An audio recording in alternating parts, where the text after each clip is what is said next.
Ladies and gentlemen, we've seen some awful quarterbacks in NFL history that never looked like Shedeur Sanders. Ball downfield. You got two different types of quarterbacks, and you do nothing to prepare him?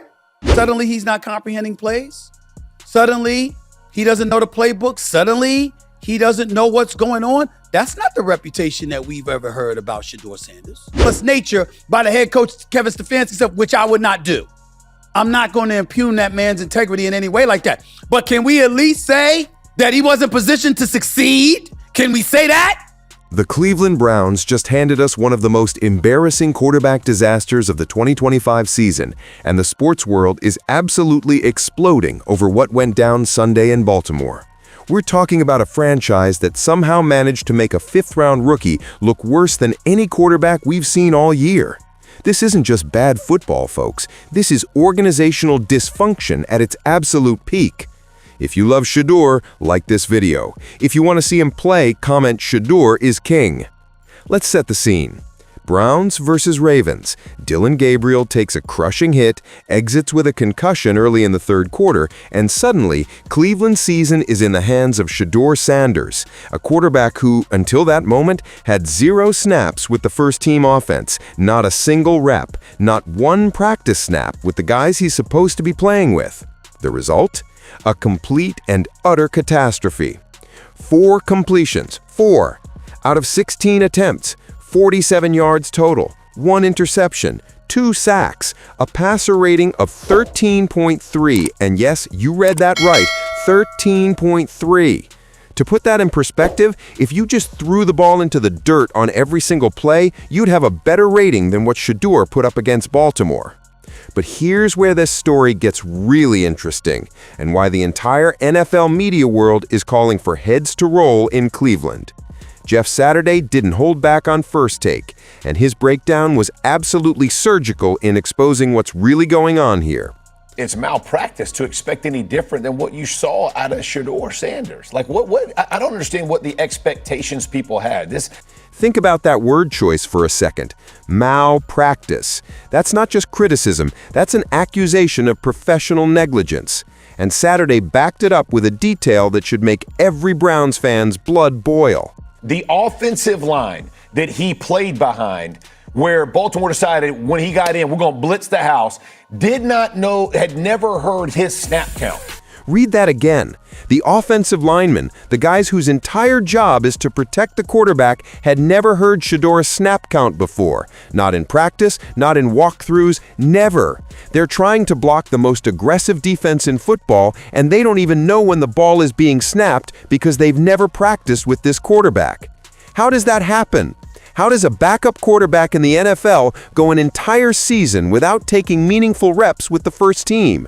We're not talking about some random practice squad guy here. This is your QB2, your one-injury-away insurance policy. And Kevin Stefanski, a 2-time Coach of the Year, somehow thought it was acceptable to throw this kid into a game against the Baltimore Ravens with absolutely 0 preparation.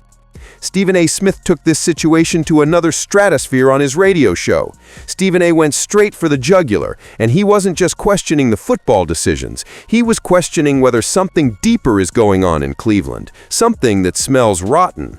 But it smells. I don't know about the rest of y'all, but it smells to me. I really viewed him as being set up to fail. Set up to fail. Those are strong words, and Stephen A. knows it, which is why he immediately clarified that he's not accusing Stefanski of intentional sabotage.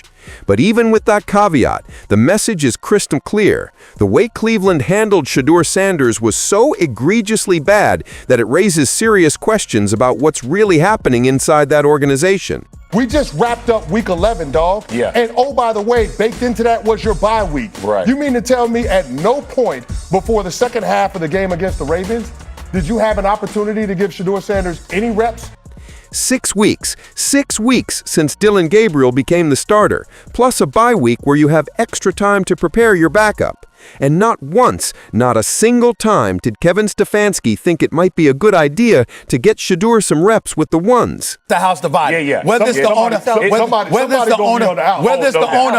the owner and the GM and the coach and the offensive coordinator, It's a house divided. No doubt. Everybody is not on the same page when this kind of stuff happens. Somebody's gonna get Something's wrong. House divided. In other words, this isn't just about one coaching decision. This is about a front office and coaching staff that fundamentally disagree on who Shedeur Sanders is as a player. According to reports Stephen A. referenced, you've got an offensive coordinator and head coach who aren't sold on Shedeur, while the general manager has more faith in him and wants him to succeed. So what do you get when you have that kind of internal conflict? You get a quarterback who's stuck in no man's land, not getting the development he needs because the coaches don't believe in him, but also can't be completely buried because management wants to see what they have. The result? Sunday's disaster. A kid thrown into an impossible situation with zero preparation, forced to face one of the league's most aggressive defenses, and predictably getting destroyed. Jeff Saturday provided some crucial context about how practice reps work with rookie quarterbacks, and it explains why Cleveland's approach was so damaging.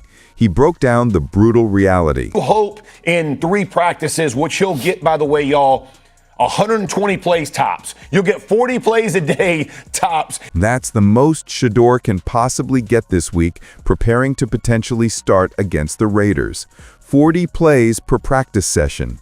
That's nothing when you're trying to build chemistry with receivers, get comfortable with protections, and learn how to function within an offense at NFL speed. Guy didn't even take these reps in training camp. So to think that he's going to get them in the season, you've lied to yourself. Shedeur didn't get first-team reps in camp, didn't get them during the regular season, and then suddenly he's expected to execute against a Ravens defense that decided to bring pure chaos the second he stepped on the field.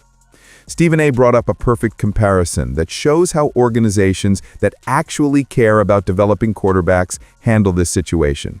He recalled his time watching Bill Parcells' work. I was with Bill Parcells down in Dallas. You know what he did? Because he was going to have to rely on a lot of young players, a lot of rookies, a lot of second-year players, he extended the team periods at the end of practice. Yeah. I'm going to give a team period, instead of doing 20 plays, we might go 28 plays. Right. Because I want to develop these first and second year players that I'm going to have. That's how you do it. You extend practice. You create opportunities. You don't just abandon your backup quarterback and hope for the best. What makes this entire situation so infuriating is that Kevin Stefanski has built his reputation on being a detail-oriented, preparation-focused head coach. He's won Coach of the Year twice. He's supposed to be one of the smartest minds in football. So how does this happen under his watch? Stephen A. hammered this point home with devastating effectiveness. You're a 2-time Coach of the Year, 2020, 2023. We know you can coach. We know you know what you're doing. How does a quarterback go out there in a game like that and look that ill-prepared? Yeah. How does that happen? See, that's where I push back on you to some degree in terms of something's not right. That's the million-dollar question right there. Shedeur's reputation coming out of Colorado was that he was smart, film junkie, knew the playbook inside and out. So if he suddenly looks lost and unprepared in Cleveland, whose fault is that really? The Browns play the Raiders this Sunday, and all indications are that Shedeur will start with Dylan Gabriel still in concussion protocol. So now Cleveland faces a crucial decision.